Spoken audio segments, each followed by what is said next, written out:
तो hello guys, welcome to back my channel. अगर आप हमारे चैनल में नए हैं तो लाइक कीजिए, सब्सक्राइब कीजिए और बेल आइकन को दबाना ना भूलिए और सब्सक्राइब तो ज़रूर कीजिए। तो हम आप सबके लिए जो 22 फरवरी 2024 में हिंदी का जो पेपर होने वाला है ये बहुत इम्पोर्टेंट है, आप सबके लिए लेके आए हैं क्योंकि इनका जन्म बलिया में ही हुआ था। इसीलिए इनको हर बार मतलब बलिया जिला के जितने लड़के होते हैं इन दो चार दे रहेंगे तो इनमें से एक इनका भी होगा। तो बहुत इम्पोर्टेंट है, इनका हर साल देता है।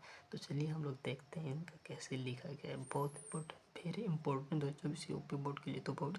ये 5 नंबर के लिए आता है। कितने का? 5 नंबर के लिए आता है। तो चलिए देखते हैं। जीवन परिचय। हिंदी के श्रेष्ठ निबंधकार आचार्य हजारी प्रसाद द्विवेदी का जन्म सन 1907 ईस्वी में बलिया जिले के दुबे के छपरा नामक ग्राम में हुआ था। इनके पिता श्री अनमोल द्विवेदी ज्योतिष और संस्कृत के प्रखंड विद्वान थे। अंत ये भी संस्कृत और ज्योतिष का शिक्षा प्राप्त की। ये शांति निकेतन में इनकी रचनाएं इनकी रचनाएं शुरू हुई ना तो शांति निकेतन में हुआ। शांति निकेतन में हुआ, वहाँ ये 11 वर्ष तक हिंदी भवन के निर्देशक के रूप में कार्य करते रहे। सन 1949 ईस्वी में लखनऊ विश्वविद्यालय ने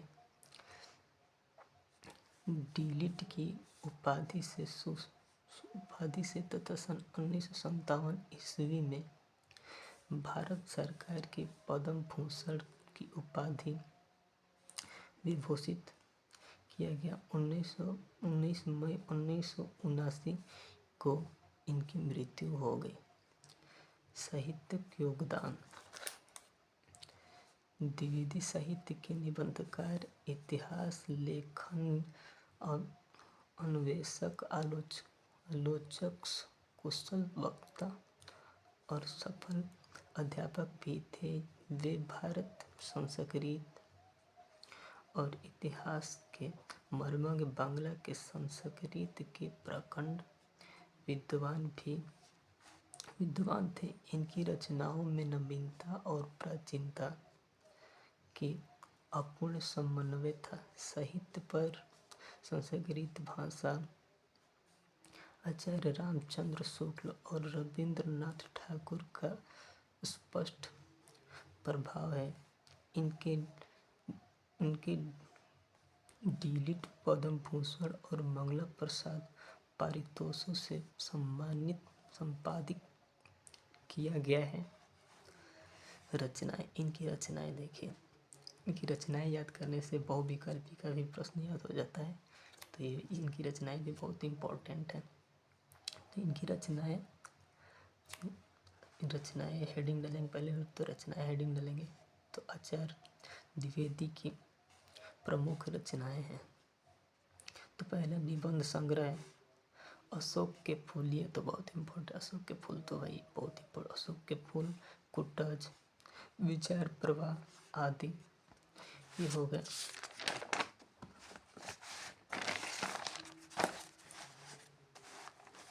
और दूसरा है आलोचन साहित्य, सूरदास कालिदास के लालित्य योजना।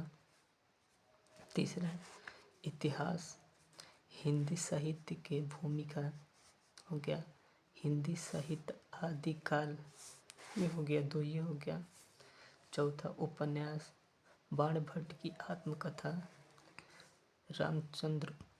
चंद्रलेख हो गए, दो ये हो गया। पांचवा संपादक हो गया नाथ सिद्धू की बानिया, ये हो गया।